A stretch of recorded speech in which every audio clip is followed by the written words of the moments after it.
Hello, history nerds and historians. My name is Krystina, and this is Effed Up Mythology. This is where we talk about a little tidbit from mythology that's super fucked up. Okay, so here's the thing. I was planning on posting this episode on April Fool's Day. So because of that, I was thinking about what kind of myth I wanted to do that would sort of like pay homage to the holiday, if you will. So I decided I wanted to do the Trojan horse, because I feel like that's one of the greatest tricks of all time, as terrible as it was, leading to the mythical murder of thousands of people, possibly the actual murder of thousands of people. It's still contested whether the Trojan War happened or not. I also just finished reading Song of Achilles relatively recently, and Achilles and Patroclus have just been like dancing through my brain nonstop. They are my OTP and the only couple that matters ever. But with that in mind, this is me that we are talking about, and I can't just talk about the Trojan horse without talking about the entirety of what led up to it, and probably what happened afterwards. So I decided that we're going to talk about Troy this month, and I say this month because the copy of the Iliad that I have is like 600 pages or something like that, and we'll be talking about more than what's written in the Iliad, and I couldn't possibly condense like 700 plus pages of content into like 1 or 2 45-minute max episodes. This does kind of work out because I have a multi-episode historical series that I have planned for next month that I'm super excited about. So we'll get our mythology fix now, and then next month we'll get our history fix, and then we'll like go back and forth switching off between everything again like we have been doing. So that was my intention. I had this episode like all recorded and everything, but I realized that I left like a really big part out of this myth and it had to be included. And then the other part is like, when I was re-recording this, after I realized that I left a really big part out, it just felt like information overload to me. So I'm going to split this episode that was supposed to be one into two. We're going to talk about all of the things that led up to the Trojan War. So the first part is going to come out today. I'll put the other part out on Friday. And then I think after that, I'm just going to go to uploading on Mondays. I was kind of thinking about doing that anyway, because y'all seem to like it when I upload on Mondays better than Fridays when I look at like my statistics and my downloads and stuff. So I was already thinking about doing that. The whole messing up my thing, and then I had family come into town, stop me from uploading on Fridays. So yeah, I mean, I think I'll just do Mondays. I think that works better for people listening to it on the way to work and all of that as well. So yeah, that was my intention. Mondays are the new upload days. I'm really excited to jump into this unnecessary deep dive that like literally nobody asked for about the Trojan War. I think it's really interesting. So today we'll be discussing the wedding of Peleus and Thetis. We're going to be talking about Paris and the judgment of Paris, a little bit about Cassandra, and then Helen of Sparta / Troy / Sparta. And then the next episode, which is also the events that led up to the Trojan War, like part 2, we're going to be talking about Achilles, what happened with Achilles at Skyros, and then Agamemnon's daughter Iphigenia. It's a lot. It sounds like a lot, but they're all interconnected, and hopefully they all make sense together. Like I said, it felt like information overload the way that I originally had it recorded, which was talking about all of that at once, and it was like almost an hour long, and it was terrible. So trigger warning before we start, talk about sexual assault, suicide, and murder. So sit back, relax, and practice your oh good god, what the fuck faces.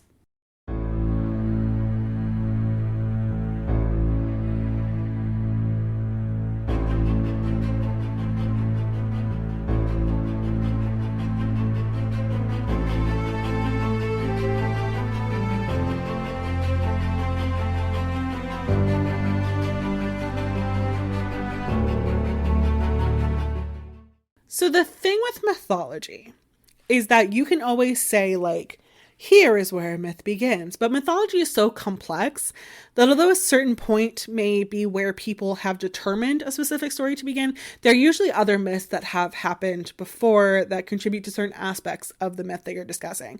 So figuring out exactly where I wanted to start the telling of the Trojan War was something I did put a lot of thought into. And I think the best place to start is just with Zeus and his Zeusness fucking up everything because he couldn't control his dick, which is like honestly how a lot of these myths start. But in this case, it was over a nymph named Thetis. Thetis was specifically a kind of nymph called a Nereid The Nereids were a group of 50 sea nymphs who were daughters of the old man of the sea named Nereus. Nereid literally means like the wet ones. So they embody different aspects of the sea, like the brine, the foam, sand, waves, the currents, etc., etc., etc. They were deities of the sea's bounty and protected those who traveled the sea. Now, their father was elderly, so Thetis was sort of like their unofficial leader. She was the strongest of the Nereids. She wasn't the oldest, but she was the strongest, and so she sort of like was the unofficial leader.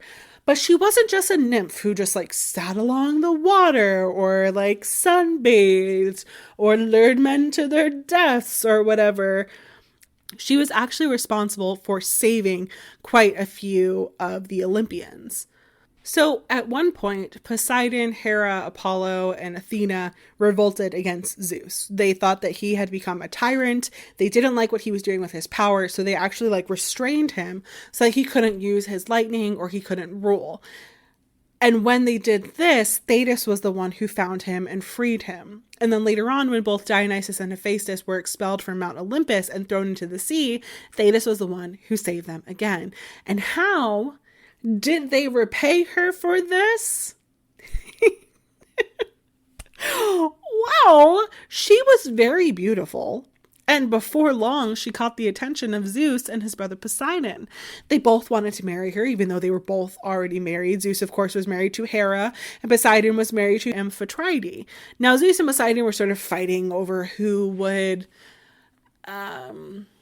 take her first, if you will, like who would rape her first, because these encounters were like rarely consensual, but we just won't talk about that right now. But there was a prophecy that said that Thetis would give birth to a child who would be more powerful than his father, and Zeus and Poseidon did not want that to happen, especially Zeus, because he became king of the gods by being more powerful than his father and overthrowing him.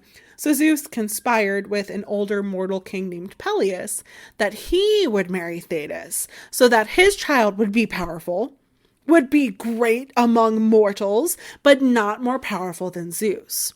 Peleus was known as the most pious man in the plain of Iolcus, which I find contradictory to his later actions. So according to Ovid, Peleus made his way to where Thetis laid on the shore, and he attempted to rape her, but she kept changing form. She turned into a living flame, water, a lioness, a serpent, and he was unsuccessful.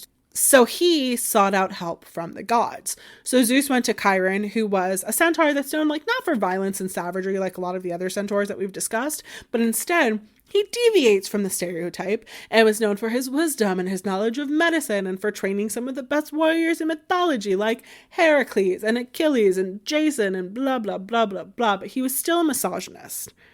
And Thetis, unfortunately, is just another example of hundreds of myths where women are disrespected and treated like property and sexually assaulted when they didn't give in. So Chiron told Zeus and Peleus that if Thetis would not agree to marry Peleus, then Peleus must just tie her down and take her by force. Peleus attacked Thetis while she slept. He tied her down and he assaulted her as she changed form again. So she's biting and she's thrashing and she still is not able to get free until finally she realizes that Peleus has most likely been helped by a god of some sort and there's no chance that she'll be able to get away. And then, because Zeus has deemed it necessary that she marry Peleus, she's forced to marry her rapist. So Zeus is very excited for her and the fact that her son that she's probably already pregnant with will not be stronger than him. So Zeus, in his excitement for her wedding, throws her and Peleus a party. And they invite everyone, all of the gods and the goddesses, except for one. Eris, goddess of discord and chaos. And she was not happy about this and just like channeled her inner Maleficent. So Eris busts into the room and everyone goes silent and turns and looks at her, and she takes in everyone in the room. She smiles maniacally and pulls out a single golden apple. She then tosses this apple into the middle of the room and leaves. And on the apple was inscribed 3 words: "For the fairest." Well, immediately Aphrodite steps forward. She is a goddess of love, after all, and that is obviously someone who is fair. But then Hera also steps forward. She's queen of the gods and ruled over women and marriage, and if anyone was the fairest, it was her. And then Athena steps forward as well. She is like, I am a virgin goddess, and also the goddess of wisdom. If anyone were to know who the fairest is, it would be me, and I am clearly the fairest. And chaos ensued. The goddesses would not stop fighting over who is the fairest. And finally, one of them turns to Zeus and asks him to intervene and decide who the fairest is for them. Now, this puts him in a very rough situation. Hera is his wife, and Athena and Aphrodite are his daughters, even though in some versions, Aphrodite is not his daughter. In the Iliad and in this story of the wedding of Peleus and Thetis, she is the daughter of Zeus and the goddess Dione. So like rock in a hard place and Zeus is right in the middle, right? But while they're fighting, Ares, god of war, speaks up and says he knows a mortal that is honest and true, and he would be perfect to make the decision. And this mortal has a very interesting backstory. So in Troy, the king is a man named Priam, and his wife is Hecuba. So it's said that Priam has 50 sons and 50 daughters because he was busy. Although Wikipedia, which I mean we all know is not a reliable source, but it's a good for a quick reference every now and then if you take it with a grain of salt, says that he had 69 sons. Giggity. So thankfully for Hecuba's vagina, they aren't all with her, but this mortal that was eventually chosen to make this decision was the child of Hecuba and Priam. Now, when Hecuba was pregnant with this child right before she went into labor, she dreamed that she gave birth to a flaming torch, which just sounds super uncomfy. So she went to a seer and she asked what this dream may have meant, if it was an omen of some sort, and she was told yes. Yes, it is. This child is going to be the downfall and destruction of Troy. So just like a super fun omen, right? So a few days later, when Hecuba gave birth, this same seer came in and told mom and dad that this child needed to be killed to spare all of Troy, and he needed to be killed immediately. But Hecuba and Priam couldn't bring themselves to kill the child, so they gave him to a servant and asked him to do it. But just like we've seen before with Oedipus, when the servant brought him up to the mountain, he couldn't bring himself to kill the child. So he just left them there, hoping that he would die of exposure. But he did not die of exposure because just like with the Atalanta myth, he was suckled by a female bear. After 9 days, the servant returned and saw that this newborn was still alive and kicking and figured that he was being spared by the gods and brought him home to raise as his own in secret. The servant was a shepherd, so the child was raised on a farm. Now, this child was a fantastic child. He was brave and beautiful and intelligent. When he was a child, he was given the name Alexander, which meant protector of men, after he outsmarted a gang of cattle thieves and then brought all of the cattle back to their owners. But one of his favorite things to do when he was growing up was to bullfight. And I don't mean like a matador kind of bullfighting. I mean like cockfighting or dogfighting, where you pit the two animals against each other. But he started noticing when he was doing these bullfights that one of his bulls was winning consistently. So he started challenging other shepherds to bullfights. He then said that he would give a golden crown to anyone who could defeat this bull. Ares, god of war, disguised himself as a bull and won, and the young man immediately handed it over. And this honesty was something that he was regarded for the rest of his life, and was why Ares recommended him for the job. Who is this honest man? They asked him. Well, Ares continues, a bit after this bullfight, there was a large festival taking place in the city of Troy. King Priam sent out some of his best servants to find the best bull to sacrifice to the gods, and they find themselves on Alexander's farm. And they see this prize bull and decide this is the bull that's going to be sacrificed. And Alexander decides that he is going to go with them because, it's his bull, but also he's never been to the city and he wants to see what it's all about. And when he got there was a boxing contest with all the sons of Priam, all 50 to 69 of them, and he won every single match. And this just pissed off two of Priam's sons, namely his strongest son, Hector. So these two sons wanted to kill this unknown son of a shepherd who thought that he was great enough to take on all of their brothers. So they cornered this shepherd, Alexander, but before they could attack, his father jumped in front of Priam and recounted every detail of this young man's life and revealed that this child was indeed not Alexander, but the child that he was supposed to leave on the mountainside so long ago, the child that they thought was dead, the child that they called Paris. Priam welcomed his assumed dead son back with open arms, and he became Paris of Troy. So the man who made the judgment between the three goddesses was Paris of Troy, in an event which became known as the Judgment of Paris. So Hermes, the messenger god, brought everyone before Paris and told him what happened and told him that it was his choice. And he's like, hello, ladies. I mean, goddesses. Welcome to my home. How the hell am I going to decide? You're all beautiful, you're all fair, and whoever I don't pick will probably be very upset with me and most likely seek out retaliation against me and my people at some point in a way that is not a foreshadowing at all.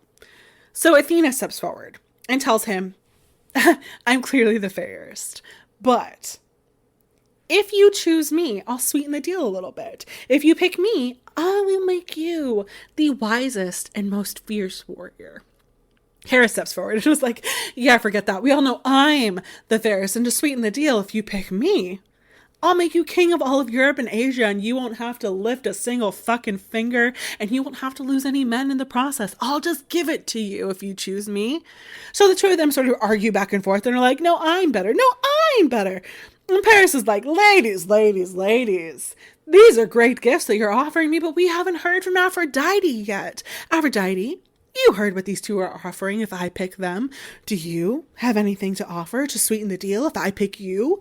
And like, when I imagine the scene, I see Athena and Hera sort of like focusing solely on each other, arguing back and forth, as Aphrodite is just like leaning against the wall, inspecting her nails or like filing her nails, and just like the embodiment of aloofness. And when Paris is like, what will you give me? She's just like, oh yeah, if you pick me, I'll give you the hottest wife. And Paris is like, sold. Yep. I pick her. I pick Aphrodite. She is the fairest. I want that. I would love a super hot wife. Who's it going to be? Who's the most beautiful woman in the world? Because if she's to be my wife, I want to know who it is. Aphrodite's like, well, I mean, the most beautiful woman in the world is Helen of Sparta, but and Paris interrupts her and is like, whatever else you're going to say, I don't care. I am down. I am here for it. I say yes. I don't regret my decision at all. I don't think that there's anything that could ever happen that would make me regret this decision. When do we start? When do I get to have sex with that? I mean her. When do I get to have sex with her? So since this episode is all about backstories and Helen is like obviously important, let's talk about her and how she became the face that launched 1,000 ships as she's known. So Helen is a daughter of Zeus and Leda, although in some tellings she is Nemesis's daughter, but in the Iliad she's daughter of Leda. So Leda was queen of Sparta, and her husband was a man named Tyndareus. But Leda was very beautiful, and Zeus and all of his Zeusness desired to be with her. So he disguised himself one day as a swan and happened to come upon Leda when an eagle was pursuing him, and he fell into her arms for protection, and then they engaged in bestiality, I guess. I don't know. But a little later, Leda laid 2 eggs. And from those eggs came Helen, her sister Clytemnestra, Castor, and Pollux. I honestly think that that's probably like one of my favorite, like Zeus and all of his Zeusness ways. I also like when he comes to a woman as a golden shower. That one's also pretty great. And then of course we have like he comes to one woman as a bull. So we'll talk about all of this at some point. But Zeus is very creative. He didn't just like show up and like have sex with people or be like, I'm Zeus. Like you know, like King Henry VIII, he'd be like, I desire you. You're coming to my bedchamber tonight. And then like he would have lovers because he was the king and that's what he could do. No, like Zeus was very creative when it came to his love making or whatever.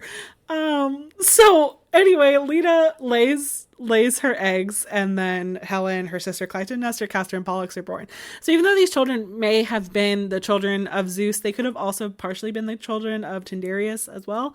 Kind of like what we talked about with Meleager in the Atalanta episode, where they thought that they might have had dual parentage and been like half divine and half like normal.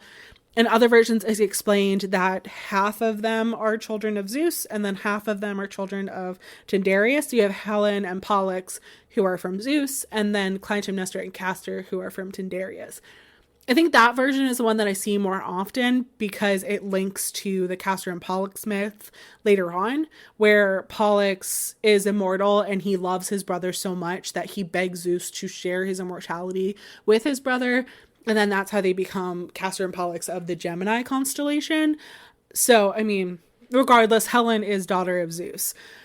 One day, Tyndareus was sacrificing to the gods and forgot to honor Aphrodite. And so she swore that one day she would take revenge on Tyndareus and all of his descendants. Like, guys, if you just made a fucking list of all the gods and goddesses that need to be honored, it would solve like half of your problems in these stupid fucking myths. So when she was younger, Helen was kidnapped by Theseus, which is just really, really nice to be back into a reality in which Theseus is garbage. Because Atalanta and like partially the Odysseus myth like really had me questioning it there for a little bit. And I'm just very, very happy that Theseus can be garbage again. So Theseus decided that he wanted to marry daughter of Zeus and decided that even though Helen was like a young teenager at the time, that she was it. He was going to marry her. So he met up with one of his friends named Perithous, who is king of Larissa, and just went and kidnapped her from Sparta one day. And he brought her back to Athens and he left her with his mom while Perithous decided who he wanted to marry. They were going to like kidnap each other's wives for them in some weird sort of bachelor party. So Perithous decided, no, you can marry a daughter of Zeus. She's the most beautiful woman in the world. She's the most beautiful mortal woman in the world. I want better than that. I aspire for greatness. I want to marry the dread Persephone. We're going to go down to the underworld and we're going to kidnap her from the underworld and bring her back up because, Hades kidnapped her and brought her into the underworld. So it's only right if we kidnap her and bring her back and then like we'll force her to marry me and then I'll have a goddess for a wife. And then she'll be like the most beautiful of every living thing in the world. Like there's nothing that could go wrong with this. So they go into the underworld. And Hades is like, yeah, no, you're not stealing my wife. And he throws Theseus into underworld jail. And then has Fluffy Cerberus tear Perithous to pieces. And while Theseus is in jail in the underworld, Castor and Pollux go to Athens and they take Helen back to Sparta. So a little while later, Tyndareus was like, okay, Helen needs a husband. Come on, like put your name in the hat. We'll figure out who's going to be her husband. And all these suitors come from all over to sort of, just put their name in the hat. And Menelaus ends up being the one who Helen picks. And then later on, when Leda and Tyndareus abdicate the throne, they become king and queen of Sparta.